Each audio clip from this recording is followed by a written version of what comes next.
Ja sam Dunja Knebel, pjevam neke stare tradicijske narodne pjesme. 23.3. dan nakon potresa u Zagrebu gdje živim, napunila sam 74 godine. Od naših predaka koji su stvorili sve te narodne pjesme koje pjevam, naučila sam čarobnu formulu.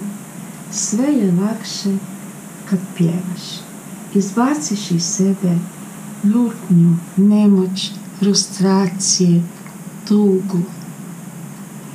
Pa ako ne znate što biste pjevali, evo naučite sa mnom ovu prekrasnu međimursku pjesmu Dej mi Bože i oči sokolove, a naročito obratite pažnju na kraj pjesme.